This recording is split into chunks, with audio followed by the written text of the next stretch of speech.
and welcome everybody. This is the Sarasota Technology User Group, or STUG. We do have a great website, thestug.org, and we also have a messaging center where you can post pictures, and to subscribe to it, just go to the STUG with a plus sign, subscribe at groups.io. There are some instructions. You need to follow them.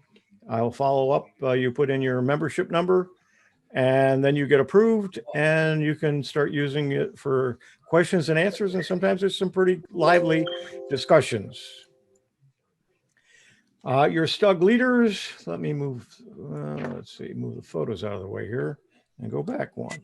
Your leaders presently, here's a list of them.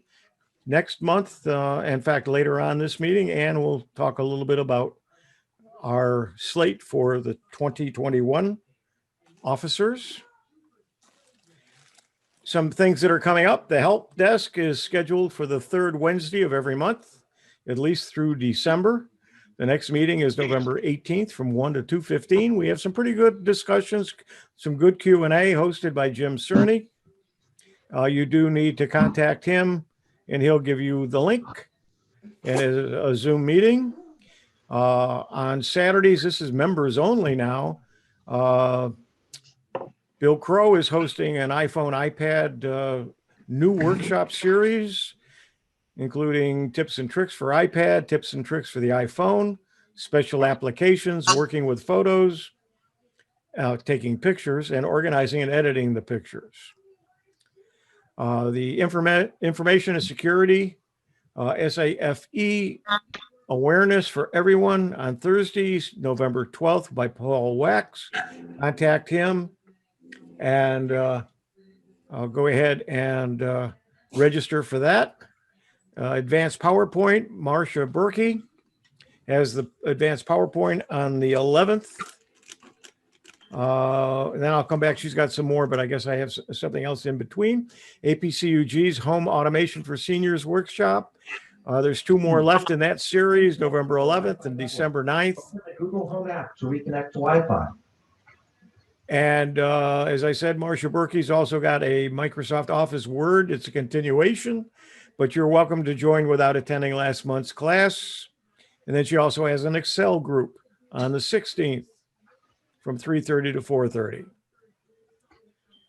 Don't forget the virtual technology conference and annual meeting this Saturday. The registration closes on November 6th, but sometimes they fill up and you get locked out. So be sure that you register, and you'll do that by going to the apcug2.org. And when you go there, you'll find the logo, and you can click there, and it'll tell you how to sign up for it. Track 1 is going to be navigating the post-COVID era with Dr. Ron Brown. Session 2 will be staying safe and secure with Bob G. Track 2 will be how technology has changed the way we listen to music. And session 2 will be Chris and Jim Gould, the Greeks on Tour. Learn with Geeks on Tour. They're the geeks who teach. And then the annual meeting of APCUG is at 3:15 on track 2, and you're all invited to attend. I host the Central Florida Computer Society Windows Special Interest Group, and I have for many, many years. It's called the WinSig. It's the second Sunday of every month, which is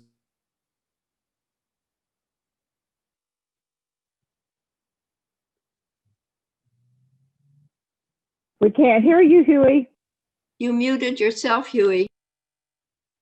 I didn't mute myself. I think it was probably Marshall did, or Bill. Anyway, let's go back to where we were here. Oh, hang on. The online meeting opens at 1 o'clock. This is this Sunday. And the link to this month's meeting will only be available to those who register, and you do so by registering for my newsletter or by filling out the form at the either huey.net/winsig or just huey.net. Don't forget Tech for Seniors, hosted by myself and Ron Brown. Every Monday, we've got 33 of them done so far. 33 weeks we've been doing this. Hey, we do it from 9 to 10. Huey, I want to make a comment. Sure. I've attended a few of those, and I urge everybody on the group there to attend. They're really informative, lots of fun, and they usually hit a few subjects we're all interested in, some not so much, but it's a really good session. Thank you very much. I agree. Yeah, we've been getting anywhere between 60 and 75 every week, and then they are all posted on YouTube. We do have a playlist, so you can go back and watch any or all of them. And we do that for Zoom. It starts at 9 o'clock Pacific time, and it's 12 o'clock noon Eastern time. But at noon, when it starts, we lock the doors. So come in between 11:30 and 12, closer to 11:30. We have a small just chit chat session between 11:30 and 12. And at 12, as I say, we lock it. You can't come in after that. Join for an action-packed hour every Monday. Tech for Seniors with Ron Brown and Huey Poplock. And as I just said, I just gave you that information. For more information, go for Tech for Senior, no S at the end, like Tech for Seniors is what our program is, /home, and you'll get information and the link will be there. Ryan and I have also started learning Chromebooks on the third Thursday of every month, 2 o'clock our time. And there's a bit.ly, and if you don't see this and don't catch it, it's usually in the notices through a STUG, or you can contact me and I'll give you the link to sign up for it. So at this point, here's Ann Ross, our president, with a few words and to introduce tonight's speaker. So let me unshare. Hold on. Thank you very much, Huey. That's so great. There's a lot of good things going on through Zoom, right? We're happy to be involved in it. This is really great. I wanted to read to you, before I introduce Abby, a letter that Mike Hutchinson gave to us today.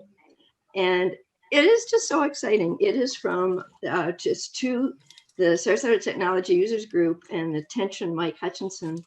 Dear Mr. Hutchinson, the Patterson Foundation celebrates 10 years of connecting and strengthening community through honoring and upward. We couldn't have made it here without the contributions of our stellar team. Honoring and upward is a multifaceted engagement to celebrate the TPFs, which is the Patterson Foundation's impact through people, organizations, and communities as it continues to connect, learn, share, evolve, and strengthen people, organizations, and communities to realize shared aspirations. To honor the contributions of Lori Stryker to the Patterson Foundation, we were awarded a Pay It Forward award to share with any community nonprofit with an up-to-date profile in the Giving Partner. We all know what that is because we were doing that this May. It's the Giving Partner. We are so pleased to notify you that Lori selected the Sarasota Technology Users Group to receive a Pay It Forward award of $2,500. So this is really exciting. I mean, I've been excited ever since I got the letter from Mike. The Patterson Foundation is honored to share the impact Lori has had on our organization and to expand their impact through this Pay It Forward award. Our community is stronger because of the great work of the Sarasota Technology Users Group and the people who continue to support your mission.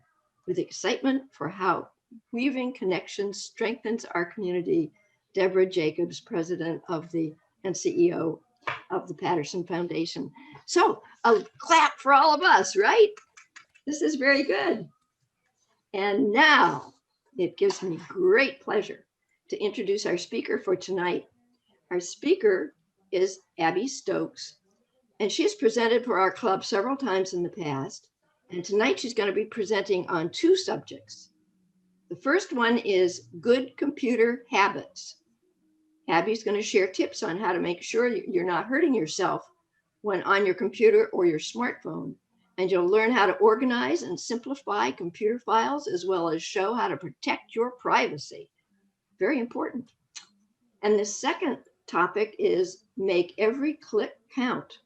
Learn how to find volunteer opportunities to do good deeds with a click of the mouse and use your voice and your mouse to make a difference in your community and beyond. I am so excited to introduce to you tonight our good friend, Abby Stokes. Abby. Hi there. It is so nice to be here. Thank you so much. And it is so nice to see so many familiar faces and new faces. So by way of introduction, for those of you who haven't seen me before, I have now, good Lord, it's been a long time. I've been doing computers for almost 25 years now. At the time, it was for older adults, and now I am an older adult. So there you have it. That's what happens with the time compendium. Anyway, I like to tell the story when I first got involved with computers. It was because of my mom, who asked me to set up an email account for her. And I thought, well, that's never going to work. Because at the time, my mother, when she would buy a new car, we'd have to keep the old car, and she'd drive the old car to the A&P parking lot, and then we'd put her in the new car and she'd drive around for a little while, and then she'd sort of get panicky, and then we'd put her in the old car and she'd drive home. Took a while for her to get used to the new car. I thought computers were going to be much more challenging, and I learned something that if there's a benefit, you tend to learn what it is you want to learn. And in my mom's case, she had a very curious mind. She wanted to be a librarian, and the internet was perfect for her. So she really did conquer the beast when she couldn't, still for her entire life, could never change her clock radio when the time changed. She actually got to be quite proficient with the computer. So it was a lesson to me in to not underestimate somebody's abilities. Anyway, so that's just letting you know who I am. I'm going to actually ask you guys by a show of your hands, just so I sort of get a flavor in the room. So who in the room owns a tablet? Okay. And who in the room is on Facebook? And who in the room is on Twitter? And who in the room thinks all that social media is a bunch of hooey? Okay, so it's a little combination, both feelings of that. So what I'm going to do, I'm going to share my screen, and I consciously, when somebody says, Abby, we can see the sidebar for your PowerPoint, I do that on purpose because, in fact, part of my aging process is I can't always remember what the next slide is. So I do that on purpose for myself. So yes, as Anne described, we're going to talk about making every click count and good computer habits. And the first habit, I like all of you, and I want to make sure you don't hurt yourself with your computer. So I'm going to bring up one of my all-time favorite illustrations, which is where we began and where we are now. So the National Institute of Health says that you shouldn't be on the computer for more than 40 minutes without taking a 15-minute break. So I've always promoted for people, now we can do it with our smartphone, but that you have some sort of a timer by your computer so that you can set it for 40 minutes. And when it goes off, you can go off and have a glass of milk or a martini or take a walk, whatever it is you want, but take those 15 minutes to get away from the computer. And there are two reasons for that. One, dry eye is something that is quite, and I think we're suffering from it now using Zoom so much. Dry eye is what happens when you use a computer screen, more so than reading a book, because the computer screen is perfectly placed so that you don't actually have to move your eyes very much to take in what you're looking at. So when you're sitting at a computer doing Zoom sessions or playing solitaire or whatever it is you're doing for extended periods of time, you're not blinking enough. And so what we want to do when the timer goes off at 40 minutes, I want you to do this exercise that I'm going to show you that helps fight dry eye. Dry eye promotes any negative eye condition you have, whether it's macular degeneration, whether it's glaucoma. Dry eye just makes it all worse. So when the timer goes off at 40 minutes, you're going to rub your palms together until your palms get nice and warm. And when they get nice and warm, you're going to put them over your eyes. And while they're over your eyes, you're going to, with your eyelids closed, you're going to roll your eyes around a bit. And then you're going to take them off your eyes and you're going to look off in the distance. So again, I'll repeat that. So at 40 minutes, when the timer goes off, you're going to rub your hands together until your hands are nice and warm. And you're going to put them over your eyes. You're going to roll your eyes around with your eyelids closed. And then you're going to take your hands off and look in the distance. Do that as often as you can throughout the day when you're using the computer. We want to just try to keep your eye health as good as it can possibly be. The second thing I want you to do when the timer goes off is I would like you to actually freeze in the position that you're in when you're sitting at the computer. And the reason I want you to do that is because I want you to do a little assessment of what your body's doing while you're at the computer. So you're going to freeze in place and honestly, like, check in and go, oh, good Lord, I was sitting hunched over like a turtle, which is a very common thing because we sort of recede into the screen. So I want you to just sort of see, like, where's the tension that you're holding and try to correct it. I have been known, when I used to do one-on-one sessions in people's homes, to ask people to take off their belt at the start of our session, and they would be like, this is weird. And then I would strap them to the back of their chair by their chest so that they would know what it was like to be flat against the chair. We want to be very cautious about our posture. So here's a little illustration, just to remind you. I know you've been using computers for a long time for some of you, but we really are trying to have 90-degree angles, both at our elbows, our hips, and our knees, which may mean somebody short like me. I usually have a telephone book or something underneath my feet to get them high enough. So when you just notice when you're sitting at the computer, whether or not you have everything positioned in such a way that you can kind of maintain those 90-degree angles. Put your computer up a little higher, perhaps. And this is to try to prevent carpal tunnel syndrome. You really want to have it not be that your wrist is going in this direction or that direction. Kind of imagine, I remember when this illustration was being done for the book, we kind of imagine that there's a tennis ball being held in your hand when you have it at the computer. So your hand isn't doing this or this. Sort of picture that there's a tennis ball in your hand as you're using either the mouse or the computer keys. And this is my favorite illustration because I think this is the illustration that we all are bad about. So if you look, I don't know how clearly this is for you, but when you're sitting up straight, you just have your head weighing about 10 to 12 pounds, just nice and straight. Go all the way over to the right and you'll see that it says when you hold your head at 60 degrees, the weight of your head at that point is 60 pounds. Which is the equivalent of 3 gallons of paint. Imagine 3 gallons of paint hanging from our old spines. It cannot be good for us. And we all sort of do that.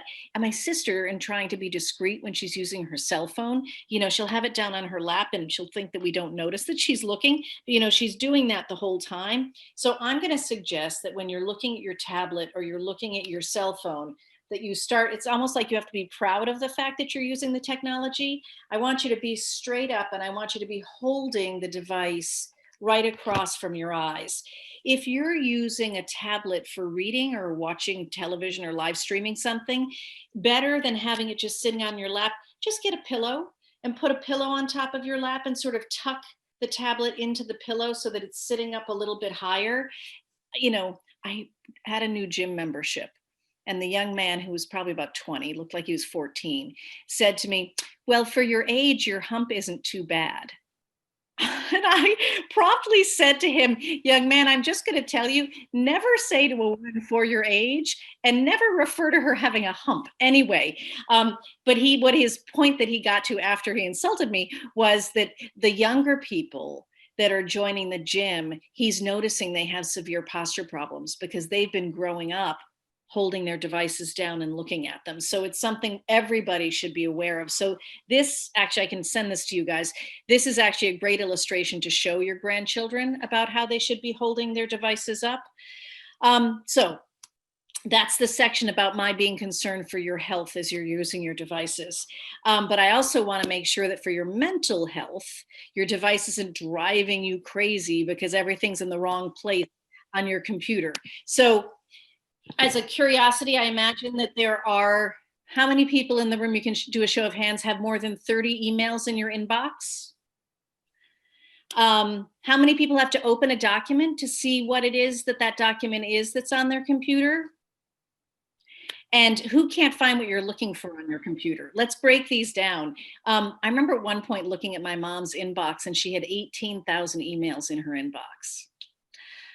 So many of us don't use our inbox like we would use our desk at our office. I do. I actually look at my inbox and think of it just as though it's the top of my desk. And I only want to have things in my inbox that need my attention. So as soon as I've read an email, I'm going to either respond to it And once I've responded to it, I throw it away because I keep the sent email that I sent to Huey or whoever in my sent email until they respond to me. So I might look at my sent box and go, oh, look, Dave hasn't answered my email yet. Maybe I'll resend it or I'll follow up with him. But once I've sent the reply to the inbox, I get rid of it. Or I go file it someplace, like if it's an important document about travel plans that I have. I'll have a travel folder in my email and I'll dump it into my travel folder. So I have a personal goal that I try before the end of the day not to have more than 30 emails in my inbox. And that way I know that my inbox is actually serving a very organized purpose. So it's food for thought for you guys to set up a filing system for yourself in your email service so that you can plunk those emails where you can find them more easily, and that you start using your sent folder as a place to hold emails that you sent out that need a response versus you keep on checking in your inbox. When you receive, and I think I put it in here, yeah, when you receive a document that somebody sent you as an attachment or a picture, you'll notice often that like the picture will just have IMG and a bunch of numbers after it because it basically has been given a code from the device where the photograph was taken. And then you bring that picture onto your computer because it's a great photograph of you and your granddaughter in the pumpkin patch this past year, and you want to keep it on your computer. It's that moment that you move it from the email that you received onto the computer or from your own device onto your computer, it's right then that you want to do the appropriate housekeeping so that you never have to wonder where that picture is or wonder what that IMG file is because it doesn't have a proper name. So this is step one on this page you're seeing referred to the emails. You sort of touch an email once, you send it or you file it.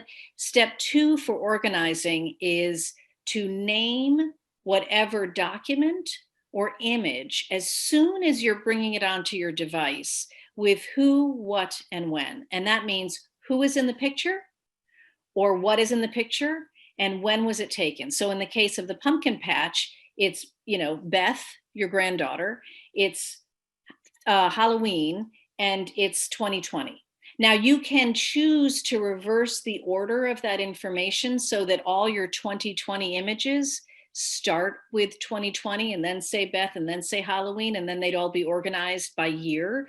However, whatever order makes the most sense for you. But if I have all of my images named, who, what, and when, then when I look at this folder that might have hundreds or thousands of images, I can not only search for all the pictures of Beth or all the pictures from 2020 or all the pictures from Halloween, but I can also just immediately see what they are when I see the names on the files. So I think it's super important to name things right away. It's quite a challenge to let them collect and then name them because that takes up a lot of time. So I suggest you sort of do it as soon as it moves on. And if you have gobs and gobs of photographs on your computer right now and you think, oh, such a good idea what Abby's saying, but I cannot possibly do the old ones, don't do the old ones.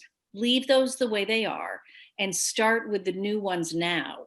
And then you're going to start to see that it's not that hard to rename the images or rename the documents. And once you set up, the next thing to do is set up a folder system. So you might have 2020 photographs, or you might have Beth photographs because you always want to know where your pictures of your granddaughter are. Or you might have holiday photographs, and that's because it's Halloween, it goes in there. Whatever folder system makes the most sense to you, you'll set up the folder system, you'll rename these images and start putting them into their appropriate folders from now on.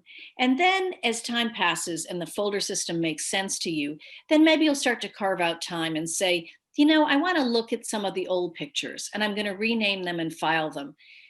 Don't say, I'm going to take Saturday, the whole day, and I'm going to rename every photograph on my computer and put it into a filing system, because I guarantee it's such a big task that any distraction will take you away from it. The phone rings, the weather's suddenly nice and you want to take a walk, and all of a sudden, oh, I can't do that project. I devoted the whole day to it, and now I screwed that up by doing something else, so I'm not going to do the project.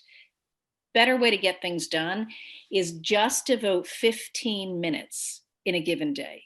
Say Tuesday, right after lunch for 15 minutes, I'm going to rename some of my photographs. I'm only going to do it for 15 minutes. Set the timer.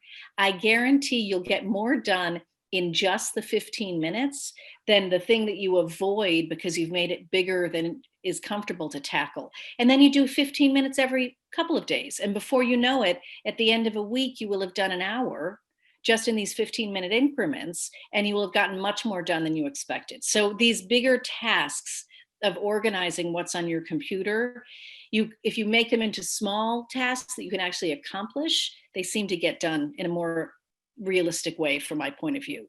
So to refresh, when something comes into your email, just touch it once. You're either responding to it, throwing it away, or putting it in an appropriate email folder. When you're naming something like a photograph or a document on your computer, always name it with who, what, and when, and set up a folder system for yourself so that you can start designating it's for travel, it's for correspondence, it's banking, whatever that is. I'm going to stop for a second. I'll stop sharing because I want to see if anybody has any questions before I go on to the next stage.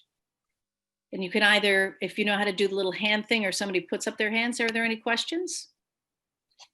I don't see any hands up. Does anybody see any hands up? Okay, I'll keep on going then. And we can have questions at the end. I do see a little chat there. Abby, Yes. I can't see you. I don't know. It says your microphone is unmuted and your video is stopped. How do I get my video back? Your video is stopped?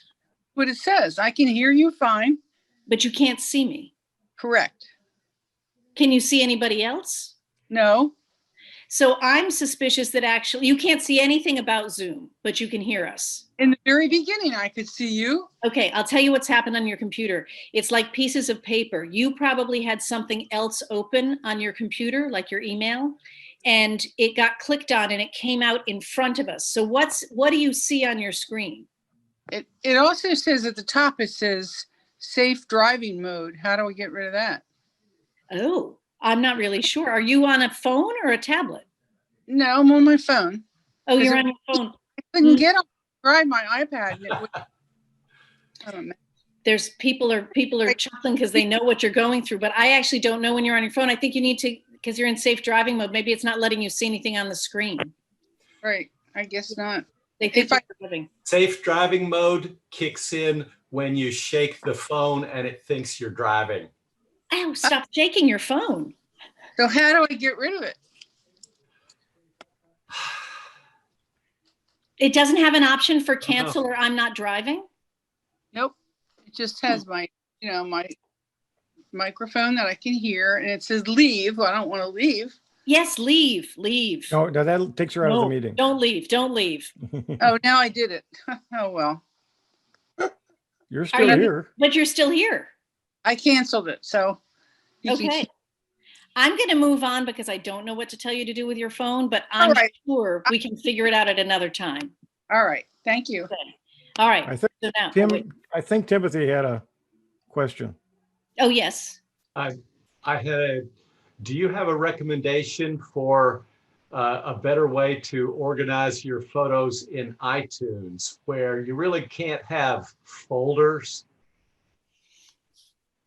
I will be honest with you because I hate that program so much that I actually pull all my photos out of the program and onto my computer. Okay. My solution is I'm very basic about this. And if a program is sort of not letting me do something that I want to do, I simplify and I just get away from the program. And I pull my photographs off it and I have my own file system on my computer and I don't use the program. I used to do that too before this new phone I got last month. Yeah, And yeah. I know. I hear your pain on that, but I wish I had a better answer other than not using it that way. Yeah, Honest answer. Doctor, it hurts when I do that. Don't do that. exactly. So let's go on to making a difference to make sure that you're protecting yourselves on your computer and for other people. And this is simple. And most of this, I think, you know, so we won't linger on it too long.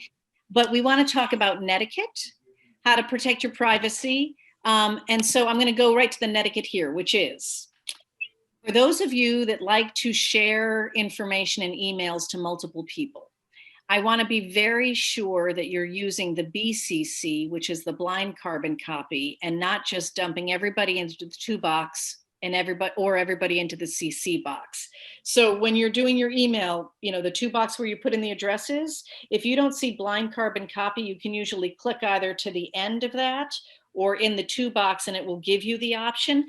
Blind carbon copy protects everybody who is being sent the email from being seen by other people. And some of you heard, chain letters. I don't really love chain letters for lots of different reasons, but I really don't love it when people send a chain letter and they expose everybody's email address, because it is likely that then it gets forwarded and forwarded and forwarded, and all of a sudden that email gets passed around until it finally hits a marketing person, and that's how you end up getting a lot of junk mail, or having emails using your name and it's not really you that sent the email. So the blind carbon copy prevents, it sort of adds a layer of privacy for the recipients that you're sending it to. The example of an email that's been forwarded and forwarded and forwarded, it's such a fun email or a recipe or whatever that you want to send on.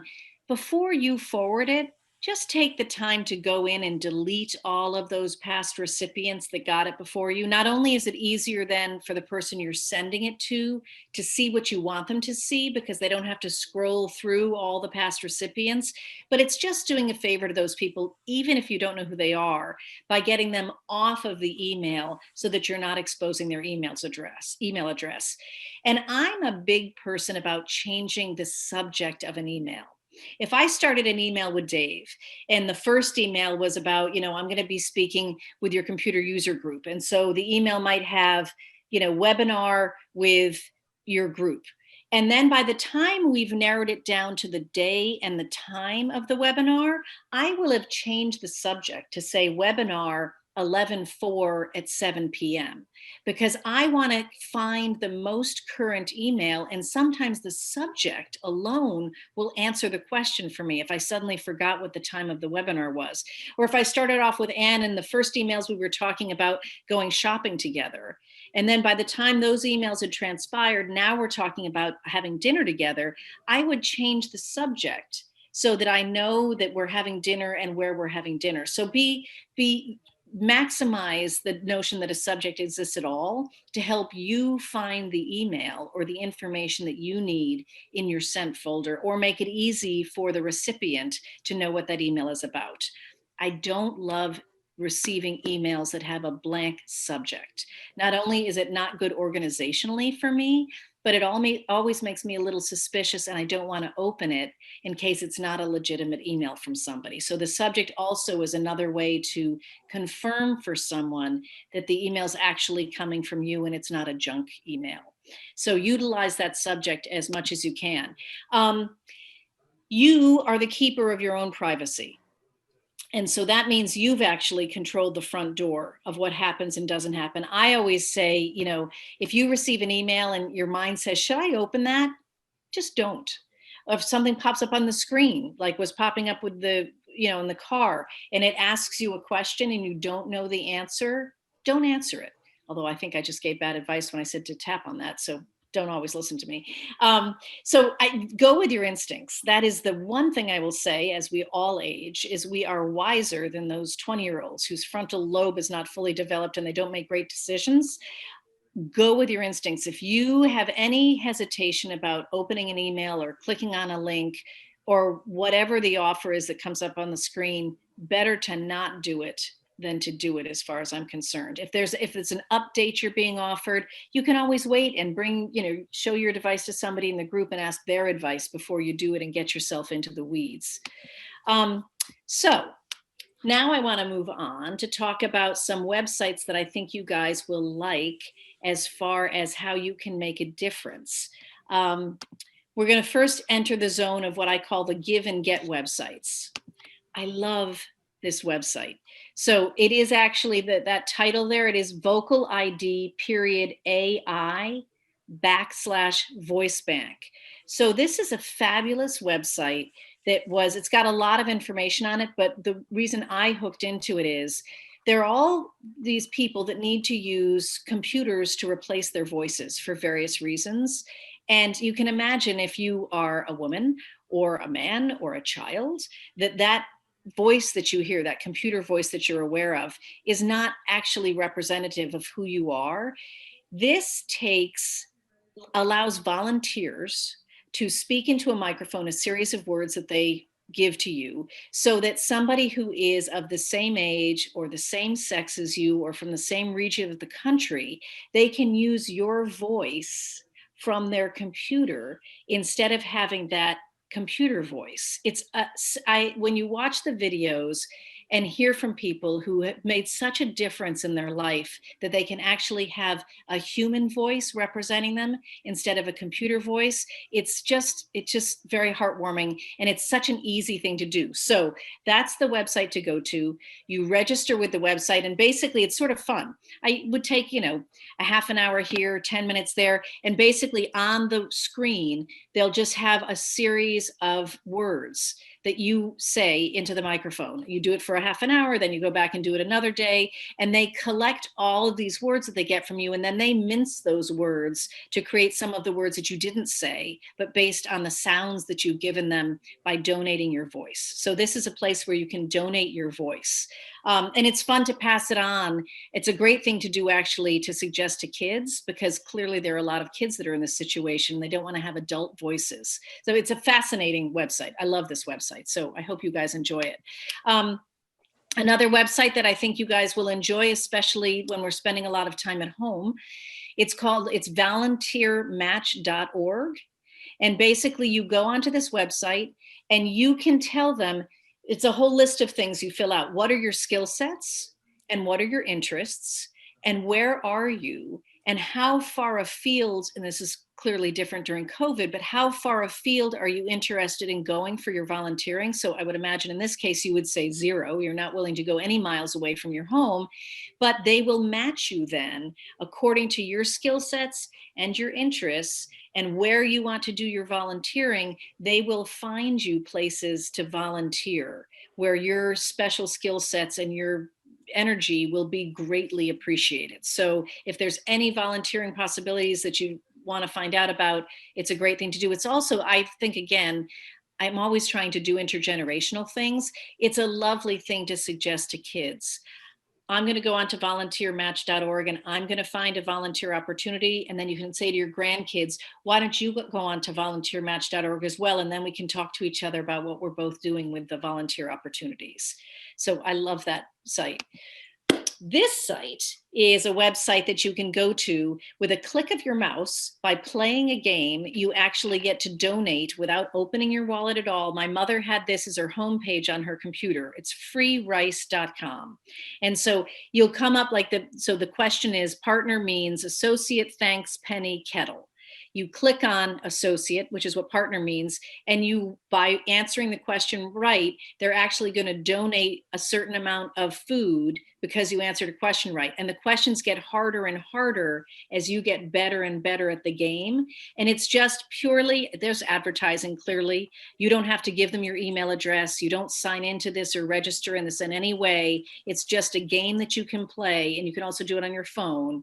And every day as you play the game, you're actually donating food without doing anything other than just, tolerating some advertising.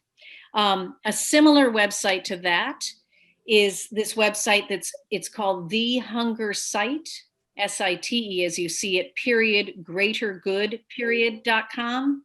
And the way this site works is, you see where it says in yellow here, click to give, it's free.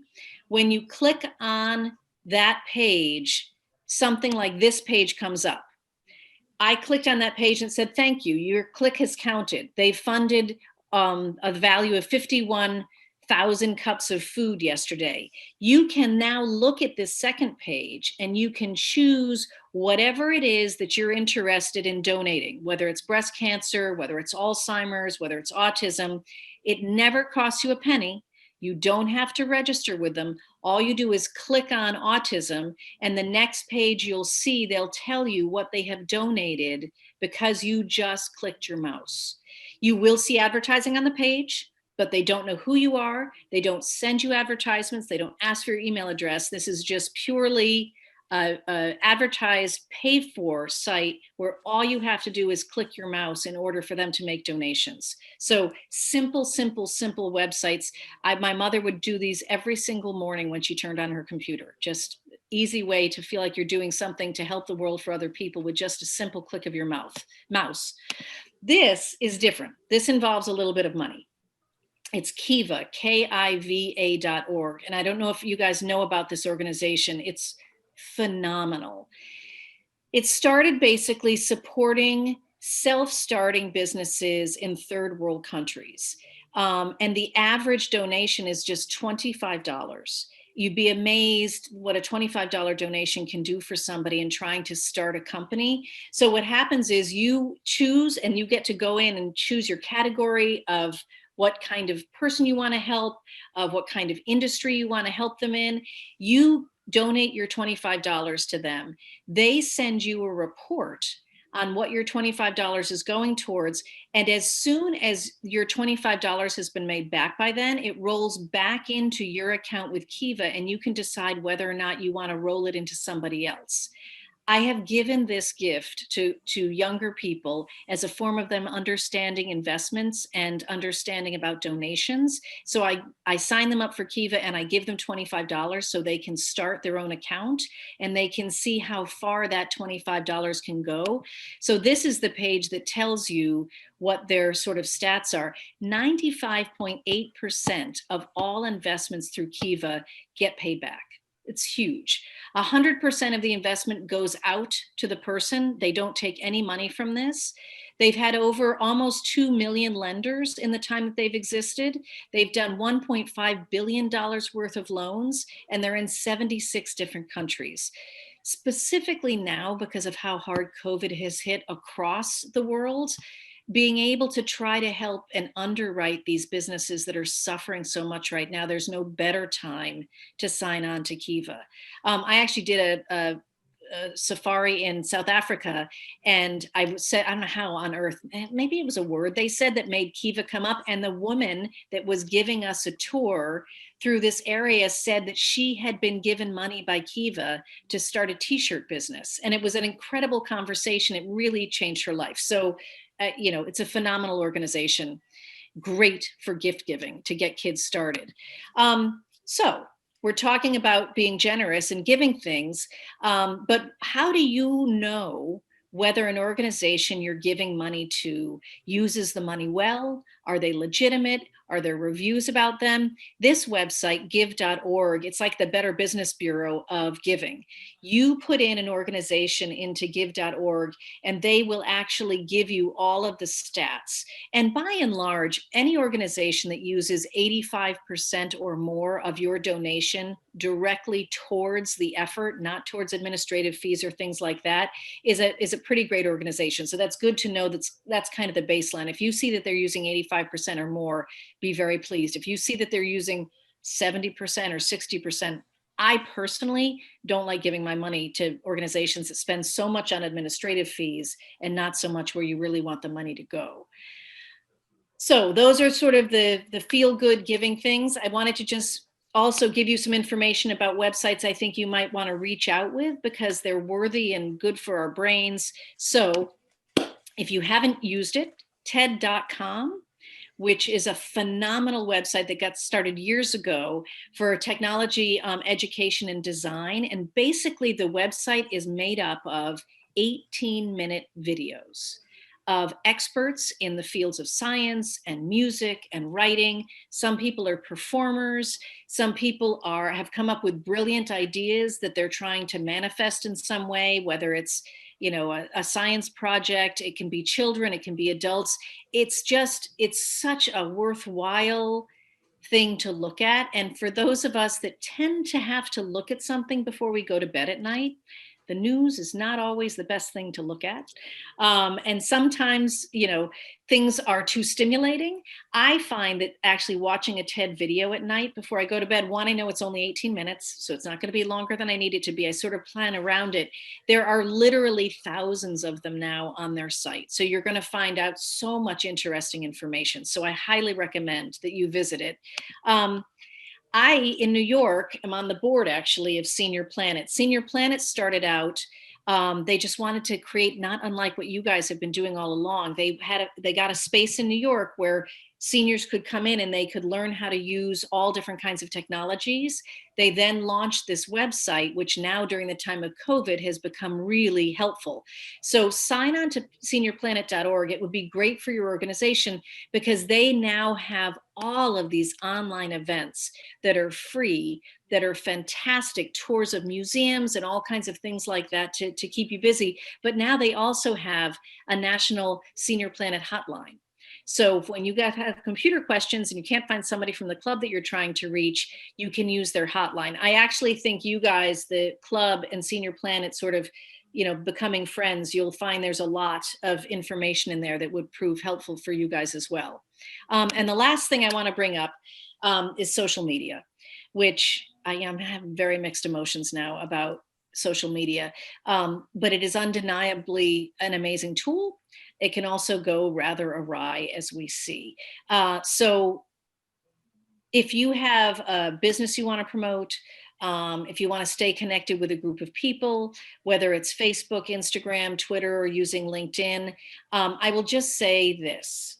I have found many beneficial things by using social media, but I want you to be very careful about your privacy and what you're sharing. So always think before you post something on any of these sites, whether you would put it on the outside of the door to your home, because that's what you're doing. You're exposing everybody to this idea or this photograph or this piece of information about you. And once it's on the outside of the door to your home, you can't stop somebody from taking a picture of it and sharing it with somebody else, or ripping it off the front door of your home and sharing it with somebody else. So I want you to be very judicious about what you choose to put out there about yourself. And the example I always give is you've gone to Hawaii, hopefully at some point on vacation, and you post your first sunset and you say, the first sunset of my 2-week vacation in Hawaii. I would do that after I got home. I wouldn't do it while I was away in Hawaii. My mother always used to say that houses get broken into when there's a wedding or a funeral because everybody sees it in the newspaper. That's how we are setting ourselves up with social media, by letting people know that we're away. So I want you to be careful with that. And I want you to be super careful before you pass on any information, to be sure that it's true. Because we're all sort of in a tenuous place right now with that. So a website that I like to go to, and I'm sorry I didn't put it up on the screen here. It's Snopes, SNOPES,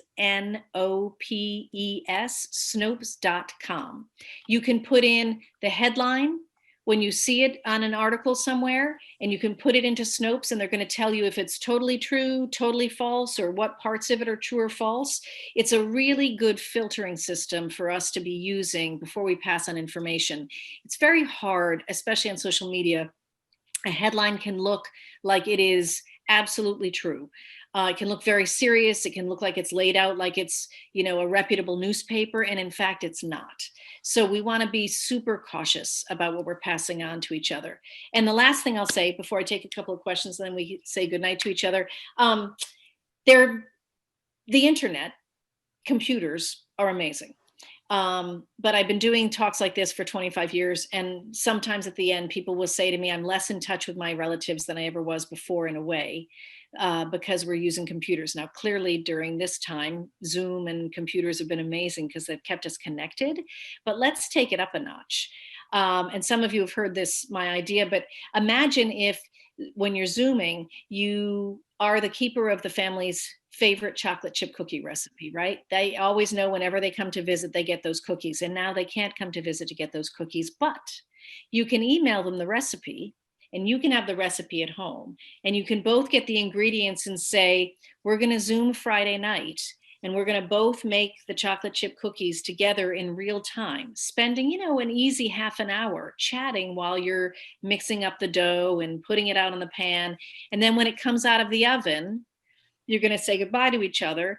And then you're going to take it and you're going to pack it up in a little box and you're going to send them the care package of your cookies and they're going to send you a care package of their cookies. It's about as close as you can get. It's to being in the same room with each other. So I'm just trying to give you ideas of ways that you can sort of be in a space without being completely in the space. If you go onto my computer, my website, which is askabbystokes.com, and you go to, there's a page for teachers and librarians where there's a whole list of documents that are in there.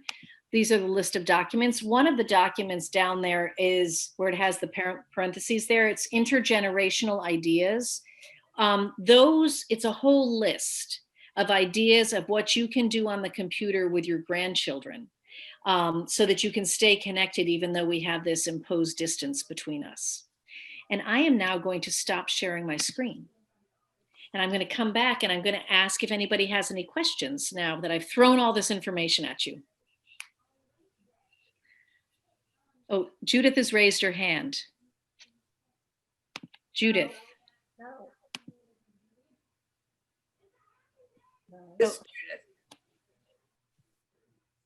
Oh, you were unmuted there for a second, Judith. Now you're muted again.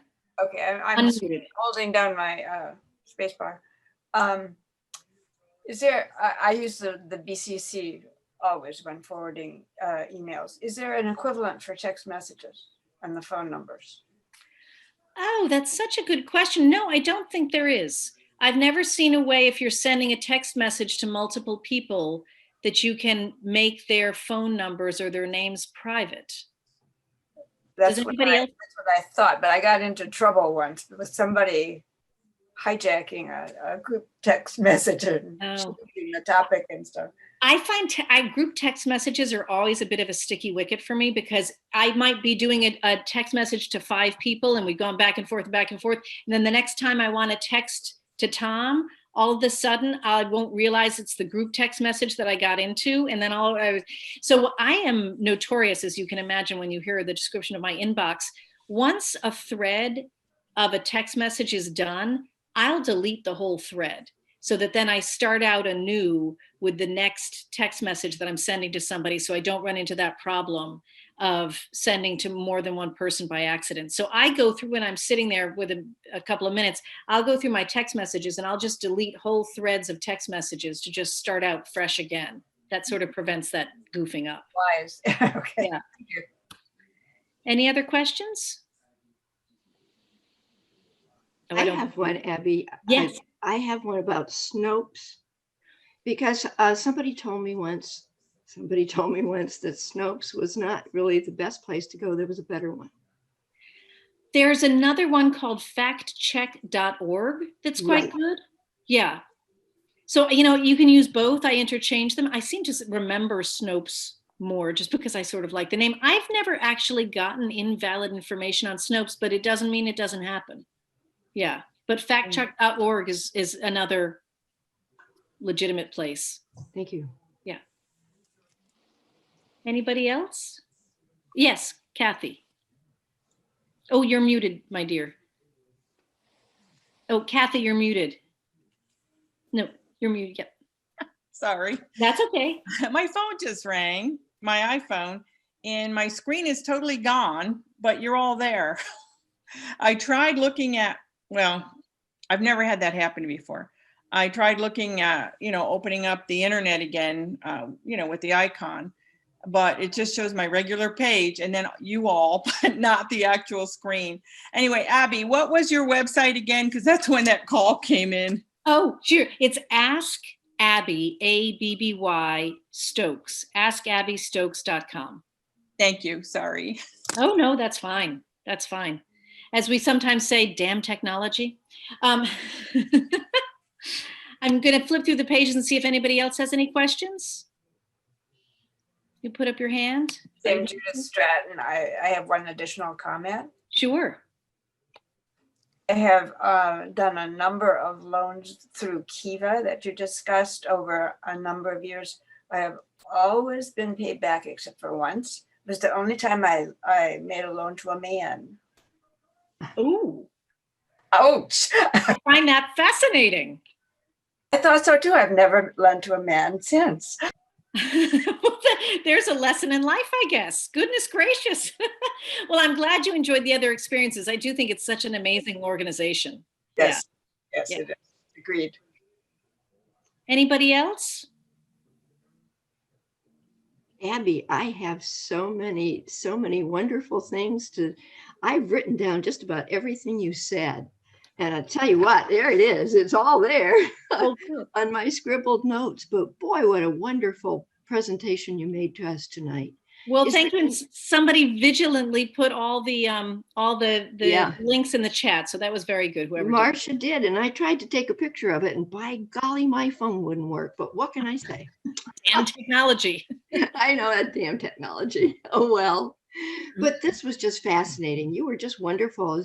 Are there no other questions to come before Abby before we let her go and say thank you so much? I Timothy, have a comment for you, please.